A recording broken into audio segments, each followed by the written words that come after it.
them talking about leaving tomorrow. They're going for the weekend. I didn't know they were going to Wolf River or whatever. You just thought they were going just somewhere. So I still thought that. I was like, all right, cool. We didn't want to do, And then when he was like talking about going rafting and stuff, and I was like, that's when he was like, what's the place called? I'm like, Wolf River. Your dad goes, Wolf River. It's in Wisconsin. It's about an 8-hour drive. I know exactly where it is. But no, yeah. So you go, Wolf River. I've been there. That goes, Wolf River. David's been there. Tell about how much fun we had. Yeah, it was a lot of fun. We had a lot of fun. It was a super good time. Me and my dad. Me and my dad having father-son really bonding. I've never forgot any of those memories. I think about them all the time. He's like, yeah, it was a good time. Just, Oh, no. Yeah. I don't think we want to be... No, it's all right. It's all right. You want to record the Yeah. time of your life? Sometimes, But back to the relationship, though, between us, I'm surprised. I'm surprised. This caught me on this one. Not so much that it wouldn't surprise me if, that he would go up to Wolf River or go to, drive to Texas or do anything and tell me he went and wrestled an alley, like did something crazy by himself. He's done it 1,000 times. And you're like, oh, like he went roll a bull like, and cool. Right. And he's taken me on a lot of things too, but he's always been that type. Or just leave for the weekend and go all the way up to Copper Harbor by himself. He got some idea in his head. And he was like, this is for me. Exactly. That I would have gotten. I still would have been like, oh, that sucks, but that's just how he is. Understandable. Oh no, but it's a whole big thing with the people that we all hang out with that we were just that we discussed. There are literally our D&D party that we play with. Right. The last 2 weekends in a row, we're playing D&D with them, talking about that place. We're talking about Wolf River. Talking about how all we want to do is travel and how nice it's going to be. And I literally pull up and, hey, I just bought a new traveling truck. I just bought that new traveling truck. I bought a home I can bring with me. That's made for traveling, Oh, man. So everything that I've learned, and then all my skills is like interpreting social cues and like my obsession with like, I guess obsessing over like even the politics of the normal world. Yeah, that's why I'm fascinated with the politics of like, because any job I've ever worked, I instantly started placing like political aspirations to everyone. I was like, oh, I get why you are friends with this guy. I know why you talk to him exactly this way. What type of person this person is. Yeah, exactly. And I'm good at it, and I can usually figure it out, and I can see why. And anytime I get stumped, I'm like, wow. Yeah, and I'm usually pretty reasonable about it because I can be. I'm the type that I can always be like, I see that in his scenario, okay, or whatever. From his perspective, right. That's why we try to put such a good twist on this, and it's so hard. Yeah, I was trying my because hardest to even in the sugarcoat best of light, there still comes down to him not inviting us today. Yeah. Regardless, there's no reason. Knowing in his head and then choosing, nah, that's not a good call. Right, yeah. Which is a bad call. Right. Just not offer. It was surprising. Even, like we said, to just frame it in the sense that, to put it back on you. Yeah. You just hit the ball back. Right. Send it back in our court. Right. Just go, oh, well, we just thought it'd be a whole hassle with all the gas. Our truck was full. We didn't think we thought you were busy this weekend. Right. You say that in succession and then go, but if you guys want to go. Right. Because then instantly, my framework is, oh, no, I'm not going to. No, you just framed out 3 reasons why I shouldn't go. Right. No, I get it that you don't want me to go, but you're being polite. You're right. But give me the common courtety. Yeah. Let me have the courtesy to like, bow out. I'm busted. Exactly. Let me bow out. Give me the courtesy. Keep my let me bow out because keep my pride because if not, it's otherwise it's an insult. Yeah, it's almost a total insult. Yeah. Oh, not almost. And coming from anybody that is insulting because your father, your best friend and father you grew up with. Right. It's pretty brutal, Yeah. And it's not like I don't get along with. Yeah, exactly. It's not like recently, in like the last 2 times, 3 times of playing D&D that we've been fighting or arguing, even in game, in character, anything like that. It's been very cohesive, working together. Yeah, it doesn't make any goddamn sense. Other than Austin kind of bogarting me out for like the first hour. Well, of that. He did give you the option. Yeah, I could have started right off the bat, and I chose not to. But it made sense storyline. Right. It shows that you really care about the game. Right. No, I do. Yeah. I want to get introduced just to be there. Then I'm just. You're gonna keep seeing the goblin. You're not gonna get a feel for exactly who Sir Robin is and all that. So absolutely, that's my fault. I mean, he could have brought me in a little early. I did like the way he brought me in. Actually, it was pretty good. Being 30 years, I love that because he's been skipping through time many times. Like that's not the first time he skipped through time. in a way that he's lived longer than he naturally should have. Yeah, exactly. So he's been around it because even when he tells stories, people would be like, "Well, the storyline doesn't make sense. Like, how could you be?" Oh, he's like, "Oh no, every couple of years." How old are you? And he's like old. He's like 32. Right. He's been around for 100 years. Yeah. But he's still always in his 30s for some reason. Yep. That'd be badass. Yep. He's always looking for push longevity. But like it's not like we were. No, it will like when we were fucking playing and everything. It was good. The only thing that makes sense is that it's like kind of like they were like, oh, they're going, they're just feeling like we're gonna go do our thing because they're clearly on a mission, right? And they're like, we want to go. But I don't see it being a way where it's like, no, look, they're doing what they want to do, so let's not invite. Let's them. not. Like I mean, it's like they're getting like let's not intrude. I don't see it being this way. I don't see let's not include them on purpose. Well, no. What I'm saying is, I don't see it being this way. I don't see it being them saying, they're doing what, like they're right where they want to be. So let's not mess that up, and let's not bother them and go do it. I don't see it being that way. I see it being more of like they're doing a little. Yeah, like we want to do it, and almost jealous. In a way, kind of, And especially, and it makes sense with your dad. Like, I don't want to. Yeah, I don't know, but with the whole situation he's in, little midlife, like. I got to do something. Right. Like, I got to do something right now. Yeah, I would have gone with it. But why wouldn't?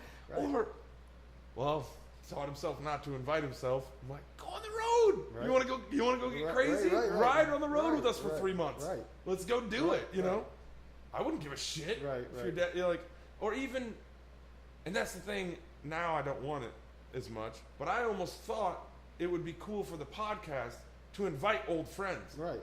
Hey, for a week, you want to run with us up to this place, have him as a podcast guest, and then be like, catch up on old times. It would rekindle all kinds of old stories we forgot about with certain people. Because like hanging out with like a Kaiser Chamberlain or something, I'd be like, holy shit, I forgot about the 2 years we hung out constantly.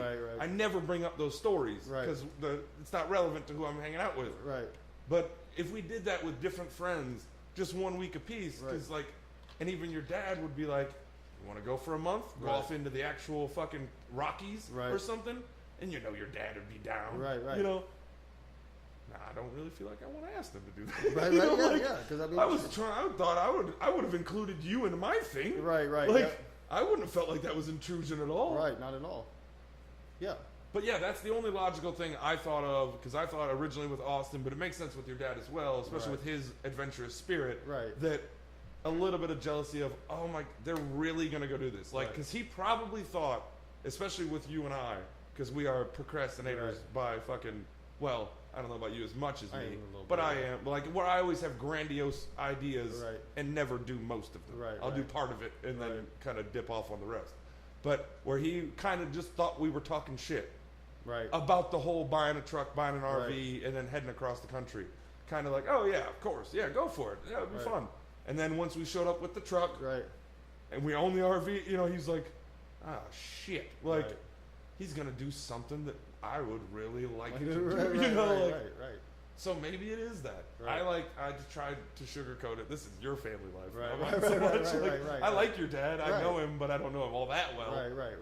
No, yeah, it's surprising. It's very surprising. Almost. I see it. It's not surprising. Okay, it is surprising. It's not surprising like the way. Revealing almost. Yes. But it's, well, no, it's not surprising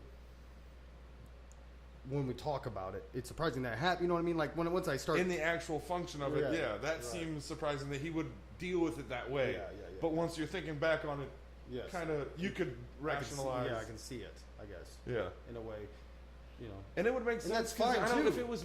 Because I could understand, just from my point of view, from the outside looking in, if I was your dad and you were my kid, and I hadn't done what we're doing right now, I could understand if my kid did it at 30, I would be fairly salty.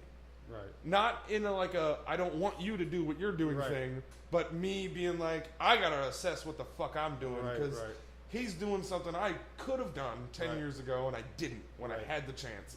Yeah. Right. But here's the bottom line, though. But that's also not a good thing. You shouldn't look at your kid that way. Bottom line, though, is, too, though, But he's not going by himself again, though. That's the huge thing. It is the whole D&D party. Right.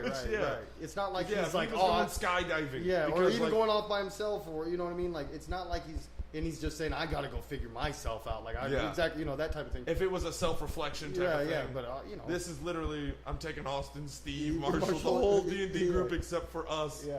Everyone but us. Yeah, it's heartbreaking. You know? I laugh because it hurts. But, because it hurts.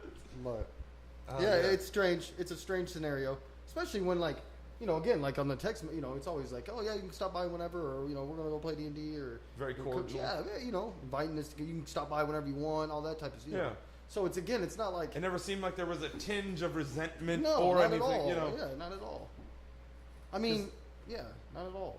Yeah, and he even with me, like, he hasn't seen me in years, and he was just super nice. You'd be pretty cool. I don't know why. Instinctively, when it first happened, I didn't think it was her. I thought something else was in here. Right. When he started, I was like, "Get it!" Right. Yeah. I didn't know what was going on. I think he just got confused. I think he was in a deep sleep and shot up. I think she like probably went up and like fucked with him or started sniffing on him. Right. He just felt it in this dream or whatever. And then I think when he woke up and barked at first, he still was confused and just attacked whatever's near. Right. Yeah. You're fine. Because when he comes around and he looks at you, you just see it in his eyes. He's like, "What's going on?" You just know. He's like, "I'm like, oh, you just woke up." He don't mean nothing malicious ever. Yeah. You know what I mean? If Echo or Bella would have done it, then I would have been like, "Oh, they might have just been bitches." Like, you know what I mean? Like they snapped at right, for being an asshole. No, Bob, you don't need to be here. You think he wasn't listening? It goes right back to the dick too. She's like, that's probably what it was. Probably touch his dick. Yeah, and that's just what like, I'm thinking. That's what I was thinking. He's sleeping, and she went down by his balls. And he woke up going, "What the fuck? Hey, what's on my dick? What's my dick?" Right. Well, how would you be if you just woke up and you knew something was on your dick? That's all you knew. Touching your dick, you don't know. Yeah. Your reaction would be aggressive. Absolutely. More aggressive, I would say. I think I would have bit harder. Right, like I would have been like, "Ah!" It's okay, Bubba. He said, he's tired. They're all just tired. Oh, yeah. You know what I mean? Wore out, full bellies, tired, hot. A little sweaty, a little tired. Classic.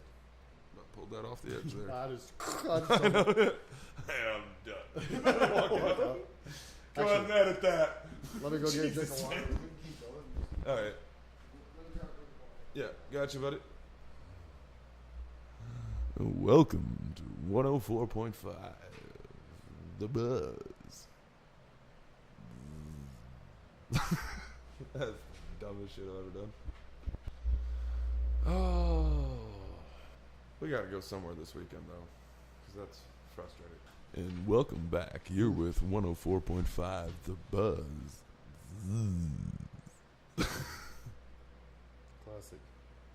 No, we're gonna cut that. Yeah, smooth sound. Well, that's why I always gave what's his name? You remember in high school, Joe Love? Yeah, oh yeah. With the ridiculously low voice.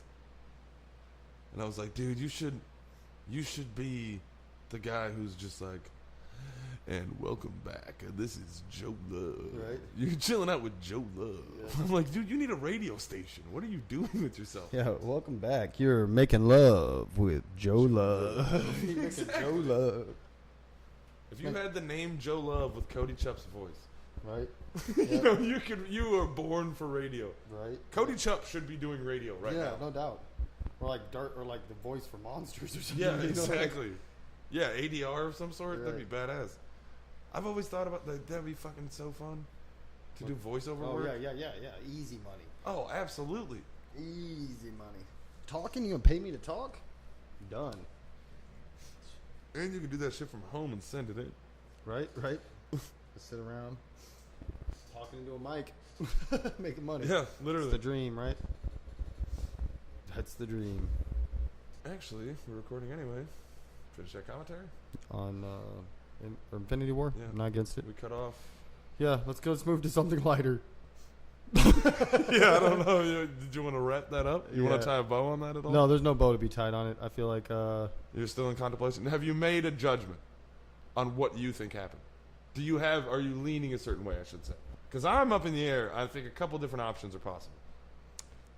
Yeah, I think that he's feeling like he needs to go do something, and then I think he just